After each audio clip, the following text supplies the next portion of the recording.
અરવલ્લી જિલ્લાના મેઘરજ તાલુકાના જામગઢ ગામના વાસણી વિસ્તારમાં એક ખેતરમાંથી દીપડાનું બચ્ચું મળી આવ્યું હતું। આ ઘટનાને પગલે સમગ્ર વિસ્તારમાં ભય અને ચિંતાનો માહોલ સર્જાયો હતો। ખેતરમાં કામ કરી રહેલા ગ્રામજનોએ દીપડાના બચ્ચાને જોતા જ સાવચેતી દાખવી હતી। તેમણે તાત્કાલિક વન વિભાગને જાણ કરી હતી। આ બનાવની જાણ થતાં જિલ્લા નાયબ વન સંરક્ષક શ્રીકાંત ભાનુદાસ અને મેઘરજ આરએફઓ જે કે ડામોર સહિત વન વિભાગની ટીમ ઘટના સ્થળે પહોંચી તપાસ હાથ ધરી હતી। વન વિભાગે 7 માસના દીપડાના બચ્ચાને કોઈ નુકસાન ન થાય તે રીતે સુરક્ષિત રીતે પકડી લીધું હતું। ત્યારે આ પકડાયેલા દીપડાના બચ્ચાને વધુ સારવાર અર્થે સારસંભાળ અને પુનર્વસન માટે ગાંધીનગર મોકલવામાં આવ્યું છે।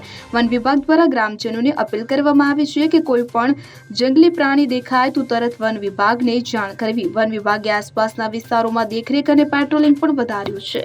Bureau report CN24 news. હવે જુઓ દેશ દુનિયાની તમામ ખબરો તમારી આંગળીના ટેરવે।